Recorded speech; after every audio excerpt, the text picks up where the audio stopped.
ማልደግፍ አብዮትን ማልደግፍ በሰላማዊ ትግል ብቻ ለውጥ መምጣት አለበት ብዬ ማምን ሰው ነኝ። ስለዚህ እኔ ላይ የደረሰውን ግፍና በደል ያውቃልና ለዛ ይመስለኛል እንደዚህ ብሎ የተናገረው። ከሰላማዊ ታጋይነቴ አንፃር ያለኝን አቋም ስለሚያውቅ እሱ የማይኖርባት ሀገር ለማን ትሆናለች ብሎ የተናገረው በዚህ ምክንያት ይመስለኛል እና ትክክልም ነው።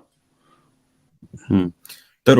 ከዛም አልፎ ምናልባትም እኔ ደግሞ አንድምታ እኔ ተጨማሪ ወሰርኩት አንደኛ አገዛዙን ባህሪ በደንብ ሰዎች የበለጠ እየተረዱት መሄዳቸውን ያሳብቃል።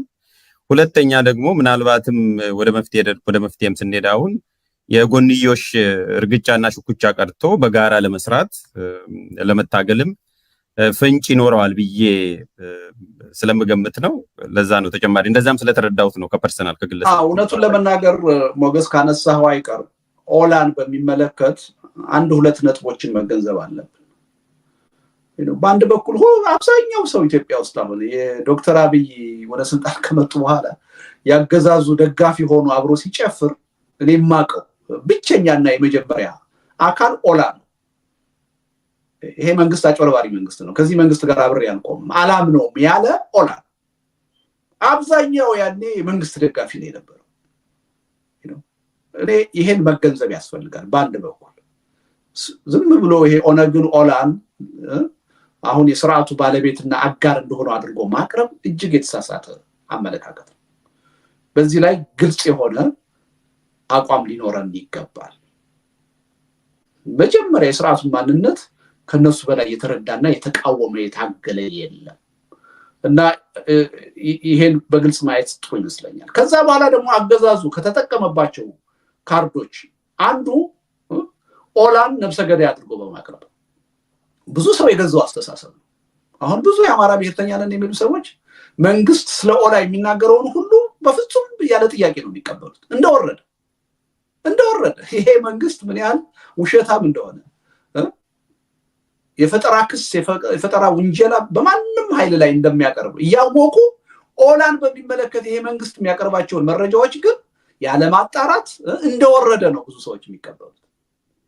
ቢያንስ አገሪቱ ውስጥ ለተደረጉ ግድያዎች ታዋቂ ግለሰቦችን አባገዳዎችን ኦሮሚያ ውስጥ ብዙ ግድያዎች ሲፈጸሙ ማፈናቀሎች ሲፈጸሙ ሁሉም ነገር ሲሳበብ የነበረው በኦላ።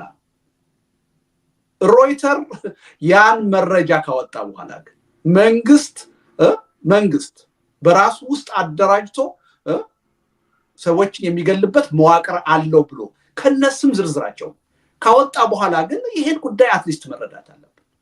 ይሄ መንግስት በኦላ የሚያሳብበው ወንጀል ሁሉ እንዳለ እንደወረደ መቀበል ስህተት መሆኑን መገንዘብ አለበት። ትክክል አይደለም።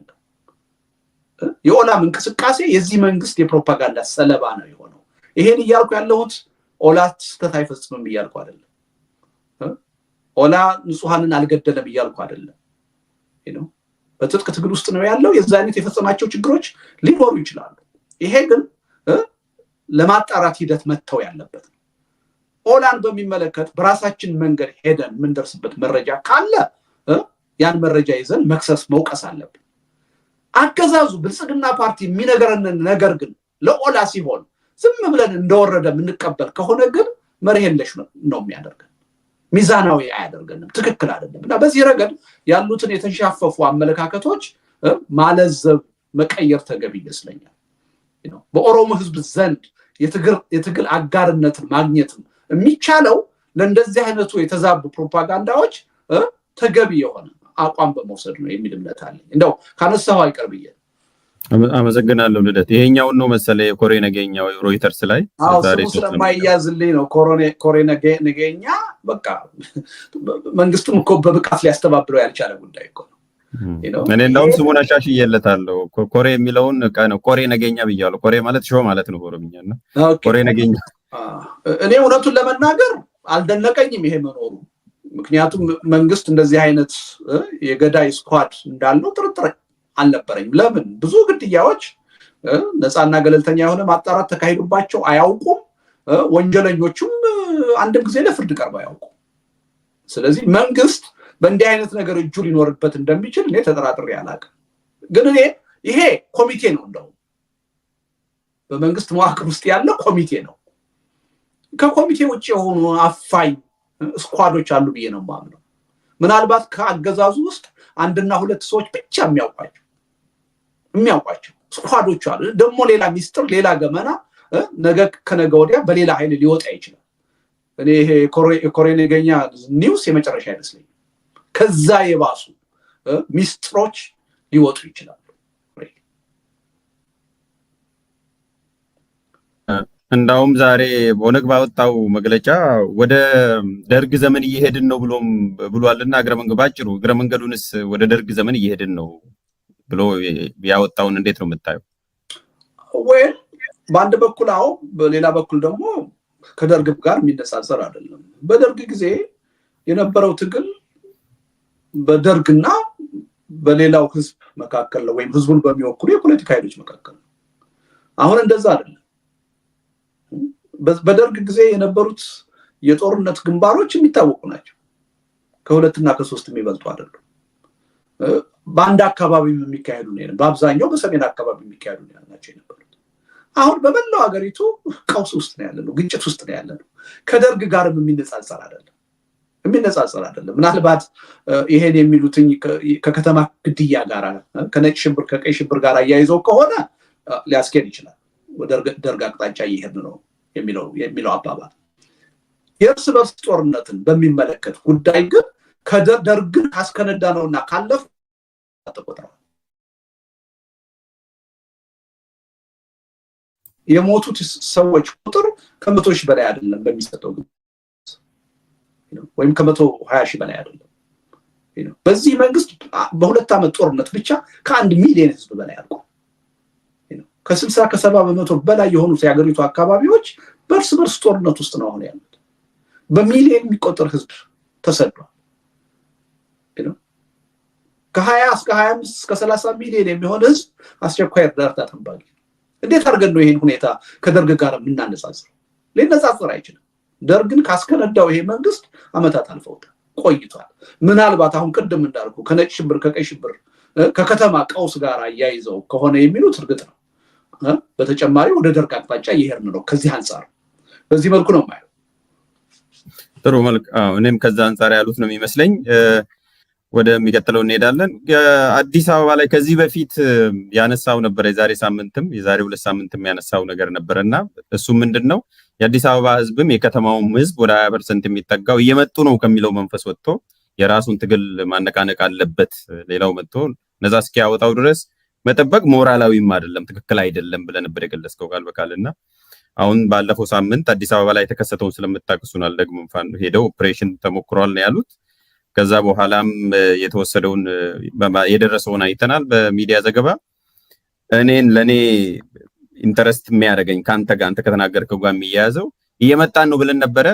አሁን እየመጣን መሆናችንን እያሳየን ያለ ነው። አዲስ አበባ ሄር ነው የተኛው ያንቀላፋውና ላው ላይ ቤቱ እየፈረሰበት መከራውን እያየዝም ያለውን አዲስ አበባ ቤት ለመቀስቀስም እንዲሁም ደግሞ እየመጣን መሆኑንም ለማሳየት ነው የሚል ነው። ቃል ነው የወሰድኩትና ኮታ ያረኩት። እሱን እንዴት ታየዋለህ? እዚህ ላይ በደንብ መጥራት ያለበት ጉዳይ አለ። የአዲስ አበባ እኔ በተደጋጋሚ እንደምናገረው የአዲስ አበባ ህዝብ ተኝቷል። መንቃት አለበት፣ መታገል አለበት፣ ዋጋ መክፈል አለበት። ማንም ከሌላ አካባቢ መጥቶ ነፃ ሊያወጣው አይችልም። መታገል አለበት ማለት ግን በጠበንጃ መታገል አለበት ማለት አይደለም።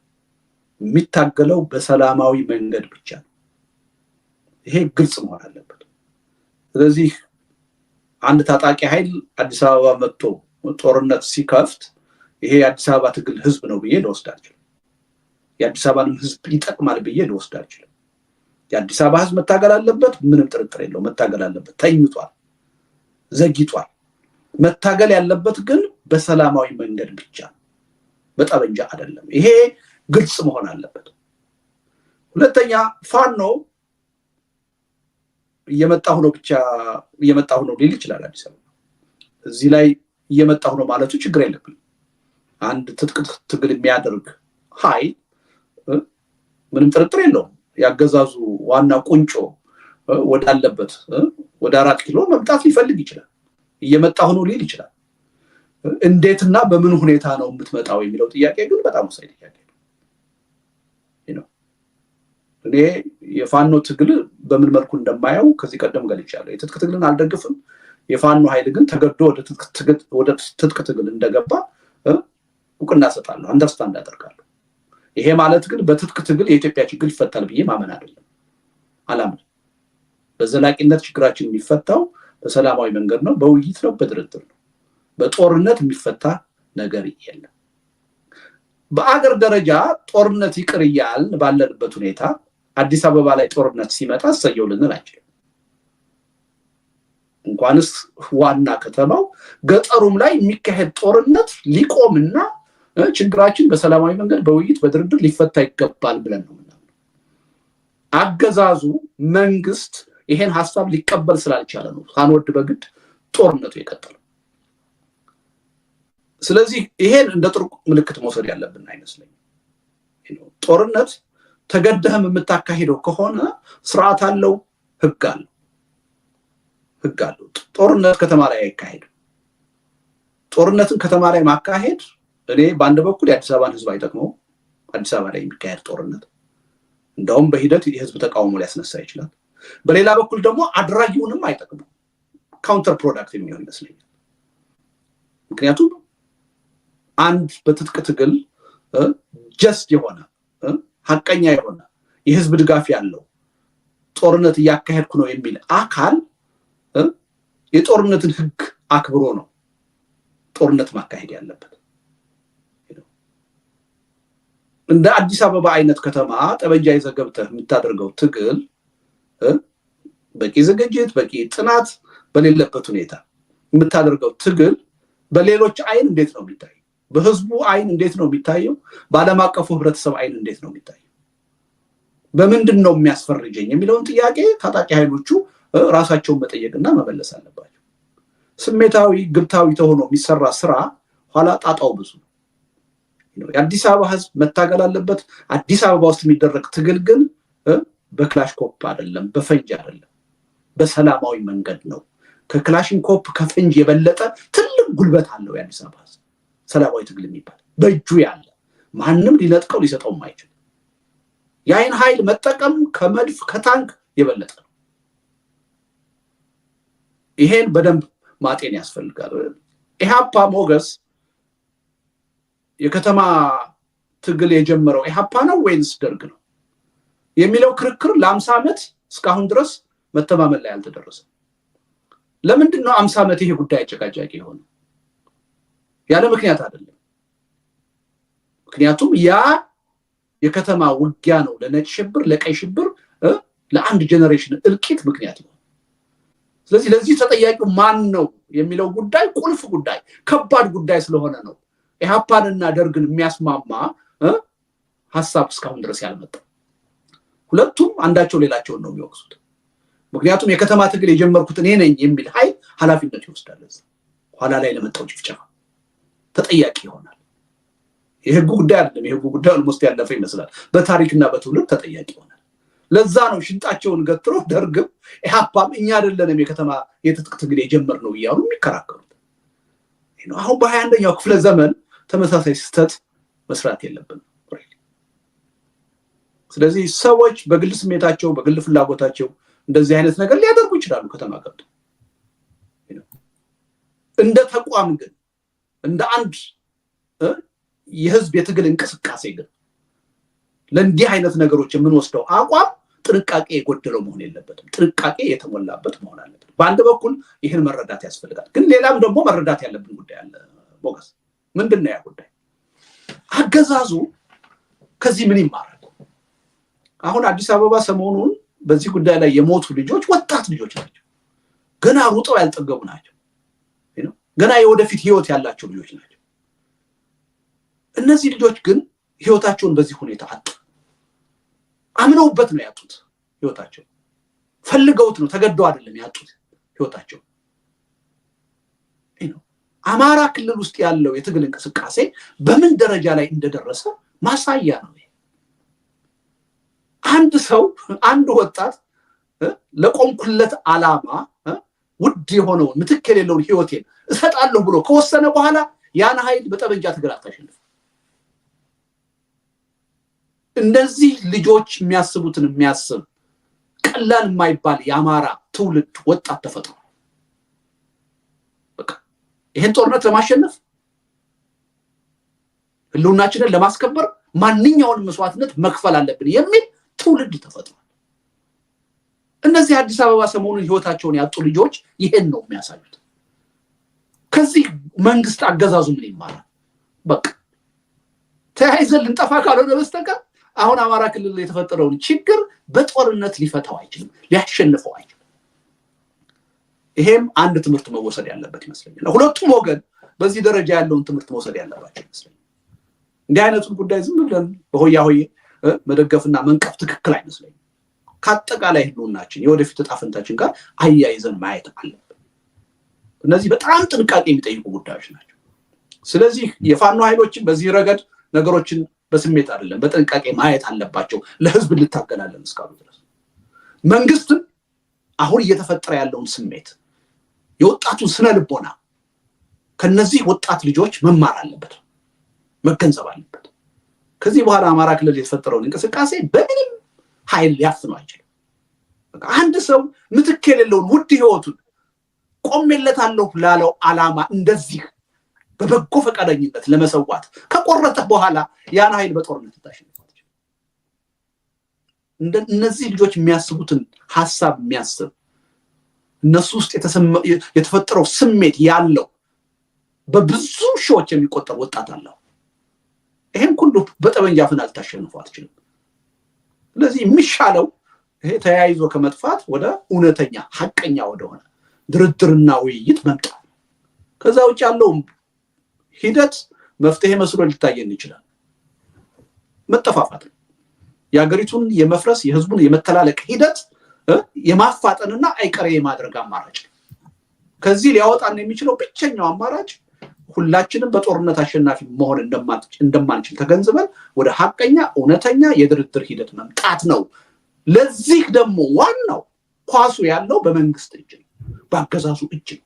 አገዛዙ ነው ካላንበረከኳችሁ፣ በኃይል ካልገዛዋችሁ፣ በእኔ ቁጥጥር ስር ካላደረግኳችሁ ብሎ ነፃነትን ተጋፍቶ ጠበንጃ እንዲያነሱ እያደረገ ያለው የጦርነት አዙሪት እንዲቀጥል ያስተዳደሩ ያገዛዝ ዘይቤ እንዲሆን ያደረገው ማንም አይደለም፣ አገዛዙ ነው። አሁን ያለው የዶክተር አብይ አገዛዝ ወደ ጦርነት የገባው ተገዶ አይደለም፣ በሁኔታዎች አስገዳጅነት አይደለም፣ ፈልጎና አቅዶ ነው የገባው። ይሄን እቅዱን ይሄን ፍላጎቱን እስካልቀየረ ድረስ ሰላም አይኖርም። ሁላችንም ተያይዘን ነው የምንጠፋው። ይሄን ሁለቱም ኃይሎች እኔ ቆም ብለው ሰከንድ ባለ ሁኔታ ቢማሩበት ጥሩ ነው ብዬ አስባለሁ። ጥሩ አጫጭር ሁለት ጥያቄዎች ከዚሁ ካነሳው ጋር አንድ ከሞራል አንፃር መተን ነፃ እናወጣለን የሚለውስ እንዴት ነው የሚሄደው ነው የበለጠ እንድታብራራው ነው ነግተዋል። አንዱ እሱ ነው ወይ ለአንድ ኃይል መጥቼ ነፃ አወጣለሁ ቢል ስተት አይመስለኝም። የህዝብ ድጋፍ ማግኘት ነው የሚፈልገው ሊል ይችላል። ከሞራል አንፃር ጥያቄ የሚነሳው መተህ ነፃ አውጣኝ የሚለው ላይ ነው። እየመጡ ነው የሚለው የሞራል ጥያቄ ይነሳበታል። እየመጣሁ ነው ነፃ ላወጣህ ነው የሚለው ግን በአንድ የትግል እንቅስቃሴ ፕሮፓጋንዳ የሚጠበቅ ነገር ነው። ብዙም የሞራል ጥያቄ የምታነሳበት አይደለም። እኔ ሞቼ አንተን ነፃ ላወጣህ ነው ማለት የሞራል ጥያቄ ያስነሳል። አንተ ሙተህ እኔ ነፃ አውጣኝ ማለት ግን የሞራል ጥያቄ ያስነሳል። ኤጀንሲ ያስፈልጋል አይደል? ፖለቲካ ላይ እኮ ኤጀንሲ ወሳኝ ነው። ስለዚህ ኤጀንሲ ያስፈልጋል። ሁሉም የአዲስ አበባም ይሁን ነዋሪም ይሁን የራሱ ኤጀንሲ አለው፣ ፖለቲካል ኤጀንሲ። ሞራል ያልኩት እሱ ነው። ሞራል ያልኩት ከዛ አንፃር አዲስ አበባ ህዝብ ፍላጎትና እየመጡ ነው ከሚለው ጥያቄ አንፃርማ ኢሞራላዊ ነው ብለን እኮ አልን አይደል እንዴ? እኔ ጽፍ ያለው ተናግሬ ያለ እየመጡ ነው የሚለው ነገር ትክክል አይደለም። አሁን እየመጣን ነው የሚለው ራሱ እየመጣን ነው። አንድ መንግስትን በጦርነት ታግዬ አሸንፋለሁ የሚል አካል እየመጣው ነው ነፃ አወጣለሁ ይሄ የፕሮፓጋንዳ ሀሁ ነው ሊሉ ይችላሉ። እኔ ይሄን በሚመለከት የሞራል ጥያቄ አለው ብዬ አላምንም። የሞራል ጥያቄ እኮ እኔ መጥቼ ነኝ ነፃ ማውጣት ስል ዋሪው የሚል ነው የሚመጣው እኮ እሱ ነው ሞራል ጥያቄ ማለት። አይ እሱ አይደለም። አሁን ማንሳት የምንችለው ጥያቄ እንዴት ነው የምትመጣው፣ በምን በኩል ነው የምትመጣው የሚለውን ጥያቄ ልናነሳ እንችላለን። ግን አንድ የነፃነት ታጋይ አገርን ህዝብን ነፃ ላወጣ ነው የምመጣው ብሎ ቢናገር የሞራል ጥያቄ የሚነሳበት አይመስለኝም። ይሄ በጣም የተለመደ ነገር ነው። የተለመደ ነገር ነው። ይሄን ሳትል የትም ልትደርስ አትችልም። የማሸነፍ ስሜት ማሳየት አለብህ። ህዝቡ በሌላ በአካል ላይሆን ይችላል፣ በሌላ በሞራልም ሆነ በገንዘብም ሆነ በተለያዩ መልኩ እንዲረዳ እንዲደግፍ ከፈለክ እኔ መጥቼ ነፃ አወጣለሁ አሸንፋለሁ የሚል ስሜት መፍጠር አለብህ። ይሄን ማድረግ የተለመደ ነገር ይመስለኛል። ከሞራል ጥያቄ ጋር ብዙም አላያይዘው። ጥሩ እሺ። እኔ ከፖለቲካል ኤጀንሲ ጋር ነው ያያዝኩ። ሞራል የሚለውንም ትተን አንድ ህዝብ ለራሱ ሲታገል ወይ ፍቃድ አንተ እንዳልከው ደጋፊ ሆኖ ኮንስቲቱሽንሲ ሆኖ መደገፍ ነው በምን መልኩ የሚለው። ከዛ ውጪ ደግሞ የራሱን ነፃነት የራሱን ትግል የራሱን ጥያቄ የሚበይንበት ስርዓት መኖሩ እሱም በተመሳሳይ እንዳልከው የፖለቲካው ነው ኤጀንሲ ያስፈልጋል። አንድ ሰው ከውጭ መጥተው እኔ ነኝ ነፃ ማወጣ የሚለው በአንድ በኩልም አዲስ አበባ ላይ ይሄርነውም የአዲስ አበባ ስለተኛ ነው እዛ ሄደን የተቆስነው ማለት ንቀትም ነው። በአንድ በኩል እኔ እንደ ንቀት ሳይታይም ወይ አንተ ተኝተህ እኔ ነኝ አላየውም። ጥያቄ ማንሳት ያለብህ መጥቼ ነፃ አወጣችኋለሁ ሲል እንዴት ነው የምታወጣን? እንዴት ነው የምታወጣን? ከማን ጋር ተባብረህ ነው የምታወጣን? ምን አይነት ፕሮግራም አስተሳሰብ ይዘህ ነው የምታወጣን? ነፃ አወጣሁ ካልክ በኋላ ምን አይነት መንግስት ነው ስርዓት ነው የምታቋቁመው የሚሉ ጥያቄዎችን ማንሳት ትችላለህ። ይሄ ማንሳት አለበት። ኦኬ፣ ይሄን ደግሞ ጥያቄ ነፃ አወጣችኋለሁ የሚለው አካል መመለስ አለበት። በዚህ ረገድ ብዙ ጥያቄዎች አሉ አይደል? ከዚህ ቀደም በነበሩ ውይይቶችም አንስተናል። ፋኖ ለድል ለመብቃት ምንድነው ሊያደርግ የሚችለው? ብቻውን ይችላል ወይ? ፋኖ ብቻ አይደለም፣ ሀገሪቱ ውስጥ ያሉ አጠቃላይ ታጣቂ ኃይሎች ለየብቻቸው ታግለው ማሸነፍ ይችላሉ ወይ? በአንድ በኩል አገዛዙ፣ በሌላ በኩል የጎንዮሽ ትግል እያደረጉ ማሸነፍ ይችላሉ ወይ? ሳይተባበሩ ማሸነፍ ይችላሉ ወይ? የሚለውን ጥያቄ አንስተናል። ይህን ጥያቄ በብቃት መመለስ አለባቸው። በአጠቃላይ አነጋገር ግን ህዝብን ነፃ ላወጣ ሀገርን ነፃ ላወጣ ነው የምታገለው ብሎ ማለት ግን የሞራል ጥያቄ የሚነሳበት አይደለም። ከሱ ጋር አያይዘን ግን ተጨባጭ የሆኑ ጥያቄዎችን ማንሳት እንችላለን። እንዴት የሚለው ማንሳት እንችላለን። ጥሩ እሺ። ከዚሁ ጋር ተያይዞ የሞራሉን ተውና እኔ ፖለቲካል ኤጀንሲ በሚለው አሻሽያለሁ፣ ሞራሉን ትቼዋለሁ። የውክልና ጉዳይ ህዝቡ ይሄን የተደረገው ህዝቡ የሰላማዊ ትግል ላይ ተስፋ እንዲቆርጥ አንድምታ የለውም ወይ? አጭሩ ሁለተኛ ያልኩት እሱ ነው። በቃ ሰላማዊ አሁን አዲስ አበባ ላይ የሆነው ያየ ነው ያ ኢንሲደንት የከተማውም ህዝብ ሌላውም ህዝብ በቃ የሰላማዊ ትግል ተስፋ የለውም፣ ነፃ የምንወጣው በትግል ነው በጦርነት ነው ብለው እንዲያምኑ የበለጠ አይገፋፋም ወይ የሚል አንድምታ የለውም። ሰላማዊ ተቃራኒው ነው መሆን ያለበት። ይሄ ጦርነት እስካልቆመ ድረስ ሰላማዊ ትግሉ እስካልተጠናከረ ድረስ ችግሩ ዳር ሀገር ላይ ሳይሆን ገጠር ላይ ብቻ ሳይሆን አዲስ አበባም ነገ አፍጥጦ ይመጣል። ከመጣ አንድ ጽሁፌ ላይ ጠቅሼዋለሁ። አዲስ አበባ የመጨረሻው የጦርነት አውድማ ነው የሚሆነው። ዋናው የእልቂቱ መድረክ ነው የሚሆነው። ስለዚህ ይሄ ከመሆኑ በፊት ምንድነው መደረግ ያለበት? ሰላማዊ ትግል መጠናከር አለበት። ህዝቡ ከትጥቅ ትግል በላይ በሰላማዊ ትግል መፍትሄ ያመጣል የሚል እምነት ይዞ መታገል አለበት። ስለዚህ ይሄ እንትን አይደለም፣ ተቃራኒውን ውጤት ነው ማምጣት ያለበት። የጦርነቱ አስቀያሚ ገጽታ እየታየ መምጣት ህብረተሰቡ የሰላማዊ ትግልን አስፈላጊነት የበለጠ እንዲረዳ ነው ሊያደርገው የሚችለው እንጂ ተስፋ እንዲቆርጥበት አይደለም። ምክንያቱም ይሄ ሄዶ ከተሞችን ሁሉ የጦርነት አውድማ ነው የሚያደርገው። ሀገሪቱን ስቴትለስ ወደ ማድረግ ሂደት ነው የሚመጣው።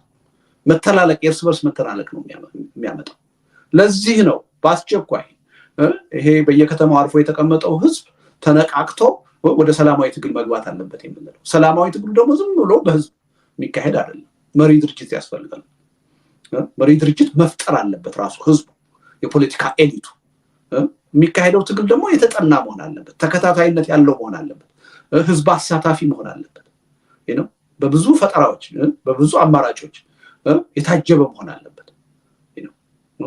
ይሄ አሁን ኢትዮጵያ ውስጥ እየመጣ ያለው ሁኔታ ይሄ አሁን ጦርነቱ ከገጠርም አልፎ ወደ ከተማ እያንዣበበ መሆኑ የምናየው ምልክት ሁሉ ምን ያህል ኢትዮጵያ ስጋት ላይ እንዳለች፣ ቀውስ ውስጥ እንዳለች፣ ወደ አደጋ እየሄደች መሆኑን ማሳያ ነው። ይሄን ማምከን የምትችለው ጦርነቱን የበለጠ በማባባስ አይደለም፣ በጦርነቱ በመግፋት አይደለም። የሰላማዊ ትግል ቦታ እንዲኖረው ህዝቡ በሰላማዊ ትግል ታቅፎ እንዲታገል በማድረግ ነው እንጂ እኔ ይሄ የበለጠ ወደዛ እንዲገፋ የሚያደርገው አይመስለኝም። ከተገፋም ስተት ነው። የሚገፉ ሰዎች ስላሉ ነው። ትክክል አብራርተንልናል።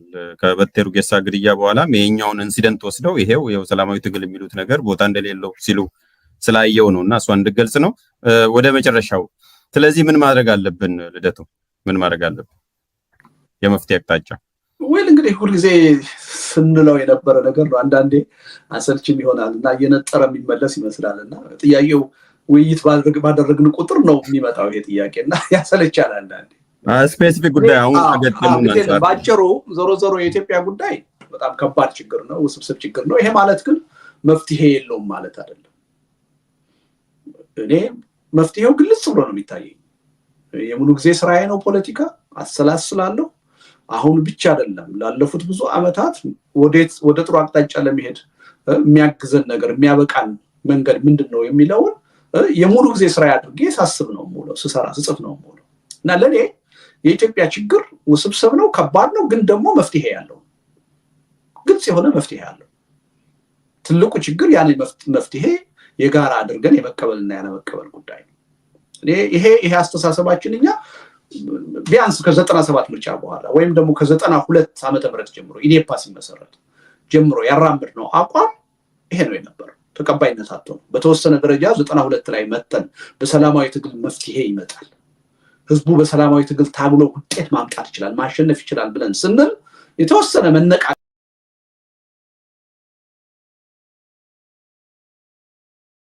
እንደሚያመጣ አሳይ። ኦኬ ህዝቡ በተወሰነ ደረጃ ተቀብሎን ነው ያ ውጤት የመጣው። ከዛ ማግስት ግን መልሶ ወደ ነበረበት የመመለስ አዝማሚያ ነው የመጣው። በዛ ሰላማዊ ትግል አጠቃላይ የሆነ የመንግስት ለውጥ ካላገኘን በስተቀር እንደ ውጤት አንቆጥረውም የሚሉ አንዳንድ ኃይሎች በቃ ሰላማዊ ትግል አያዋጣም፣ የሚያዋጣው የትጥቅ ትግል ነው ብሎ መስበክ ጀመሩ።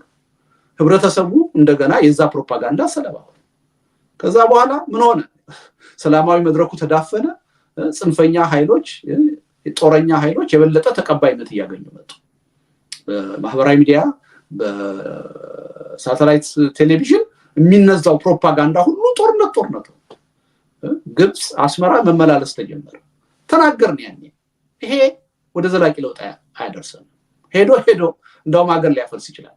የህዝቡ ትግል በሌሎች ኃይሎች እንዲጠለፍ ያደርጋል፣ እንዲከሽፍ ያደርጋል። ውጤት እንዲያመጣ ከተፈለገ አሁን እየተካሄደ ያለው በኦሮሚያ በአማራ ክልል አካባቢ ወጣቶች እያደረጉት ያለው ትግል በድርጅት መመራት አለበት። ሐሳብ ባለው ታክቲክ ስትራቴጂ በተቀመጠለት ትግል በድርጅት መመራት አለበት። ይሄ ካልሆነ ሄዶ ይጠለፋል ወይ ይከሽፋል ያልነው ነው የሆነው። የዶክተር አብይ ብልጣ አገዛዝ መጣና ጠለፈ። ከዛ በኋላም ምንድነው ያለው? ይሄ መንግስት የሽግግር ሂደቱን አክሽፎታል። ይሄ ይመጣል የሚባለው ለውጥ ሁሉ ከሽፏል፣ እንዳይመለሱ። ከዚህ በኋላ የሚያዋጣን የጋራ የሆነ የሽግግር መንግስት ማቋቋም ነው አለ። አፋችሁን ዝጉ ነው የተባለው። ይሄ መንግስት ያሻግረናል፣ ይሄ መንግስት አይደለም ዶክተር አብይ ያሻግሩናል ተባለ። ሙሴ ናቸው ተባለ። የሚሰማን አጣ። ይሄው ሄደን የደረሰ ድብልቅልቅ ያለ በታሪካችን አይተነው የማናውቅ ጦርነት ውስጥ ገባ። ከዚህ ሁሉ ሂደት በኋላ ነው አሁንም መፍትሄ እየተጠየቀን ያለው። ግን ስንቱ ነው የሚሰማል? እሱ ነው ትልቁ ችግር። አሁንም ሌላ መፍትሄ የለም። መፍትሄው አንድና አንድ ነው። ኢትዮጵያ አሁን ያለችበት ችግር የፖለቲካ ቀውስ ከአንድ የፖለቲካ ድርጅት ከአንድ መንግስት አቅም በላይ ነው። ተወውና ብልጽግና ፓርቲ ሌላ አንድ ጠንካራ ፓርቲ መጣ ብንል ብቻውን ሊፈታው ይችላል። ኢትዮጵያውያን ከዚህ ችግር ልንወጣ የምንችለው በመተባበር ነው። ስለዚህ ምንድነው አዲስ ሁሉን አቀፍ የሆነ አዲስ የሽግግር ሂደት ውስጥ መግባት አለበት። ያ የሽግግር ሂደት ምንን የሚያካትት ነው? የመጀመሪያው እርምጃ መሆን ያለበት በአገሪቱ ውስጥ ያሉ የታጠቁ ኃይሎች ጋር መንግስት ዘላቂ የሆነ የተኩስ ማቆም ስምምነት ማድረግ አለበት። ሽማግሌ እየላኩ ትጥቃችሁን ፍቱ ምናምን አይደለም። ደንበኛ የሆነ በሶስተኛ ወገን ከሁሉም ታጣቂ ኃይሎች ጋር የዘላቂ የተኩስ ማቆም ስምምነት መደረግ አለበት። ትጥቅ መፍታትን አይጨምርም። ሁሉም ታጣቂ ኃይል ወደ ካምፕ ገብቶ ከዛ በኋላ ያሉትን ችግሮች በሰላማዊ መንገድ በድርድር በውይይት በናሽናል ዲያሎግ መፍታት የሚችልበት ሁኔታ እንዲመጣ የሚያስችል የዘላቂ የተኩስ ማቆም ስምምነት መካሄድ አለበት።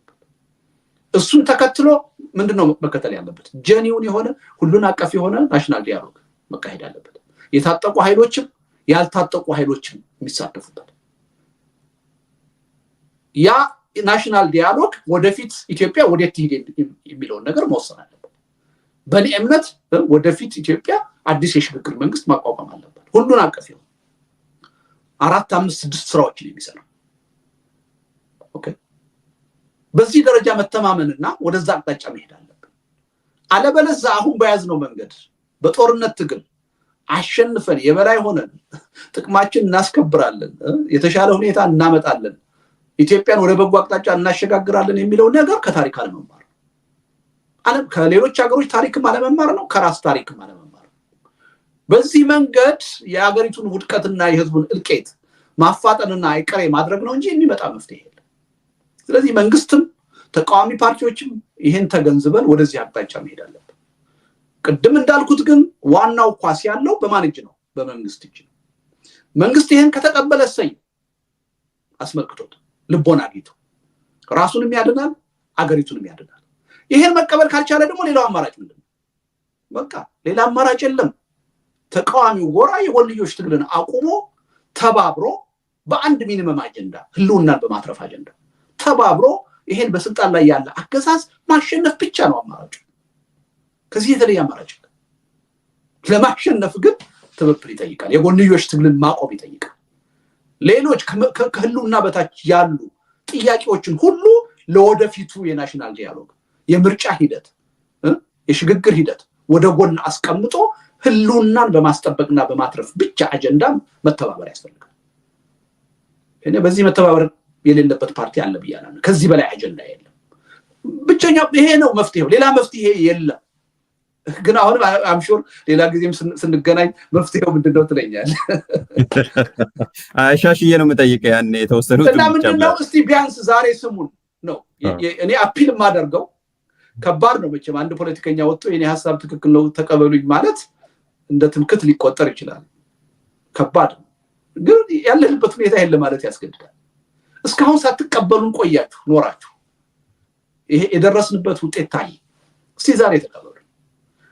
መጎስ ዛሬም ተቀባይነት እያገኙ እየተደመጡ ያሉት ሰዎች ስህተቱን ደግሞ ደጋግሞ የሰሩት ሰዎች ናቸው። ድሮ ቅንጅት ሆነው ትክክል ነን ሲሉ የነበሩ ሰዎች፣ አርበኞች ግንባር ሆነው ትክክል ነን ሲሉ የነበሩ ሰዎች፣ ኋላ ደግሞ የብልጽግና ደጋፊ ኢዜማ ሆነው ትክክል ነን ሲሉ የነበሩ ሰዎች አሁንም ፋኖ ሆነው ትክክል ነን እያሉ ነው። አብዛኛዎቹ ሚዲያውን የተቆጣጠሩትን ኃይሎች ብታያቸው የጥፋቱን መንገድ ደጋግመው ሲያካሂዱ የነበሩ ናቸው። የነሱ ሐሳብ ነው አሁንም ተቀባይነት ያለው ተደማጭነት ያለው። በዚህ ሁኔታ የትም ልንደርስ አንችልም። ለዚህ ነው ደጋግሜ ኢትዮጵያ አሁን ከመፍረስና ከመዳን የትኛው እድሏ የሰፋ ነው ብትለኝ የመፍረስ እድሏ ሰፊ ነው። እኔ 20-30% የመፍረስ የመዳን እድል የለንም። ለምን? ሁላችንም አሁን ጥረት እያደረግን ያለነው እየገፋን ያለነው ወደ ጥፋቱ አቅጣጫ ነው። ከጥፋቱ ወደሚያወጣን አቅጣጫ የሚገፋው ኃይል የለም። አንደኛ እንዳለ የሚቆጠር አይደለም፣ ተቀባይነትም አላገኘም። ጦርነት ነው፣ ብሔርተኝነት ነው ተቀባይነት ያለው። እዚህ ችግር ውስጥ ግን ያስገባል ጦረኝነትና ብሔርተኝነት ነው። ችግሩ በተፈጠረበት መንገድ እንዴት አድርገህ ችግሩን ትፈታለህ? አይሆንም እኮ። ስለዚህ ከዚህ አዙሪት ለመውጣት ብቸኛው አማራጭ ቅድም ያልኩህ። ከዛ ውጭ ምን ማድረግ አንችልም። እንግዲህ በጥብጠህ መጋት አትችልም። መናገር ነው የምትችለው፣ መጻፍ ነው የምትችለው። እኔ ከበቂ በላይ ተናግረናል። ታሪክ ሂደት የሌሎችም የራሳችንም አገር ከበቂ በላይ ያሳይቶናል። በብሔርተኝነትና በጦረኝነት ስሜት በዚህ አዙሪት በመቀጠል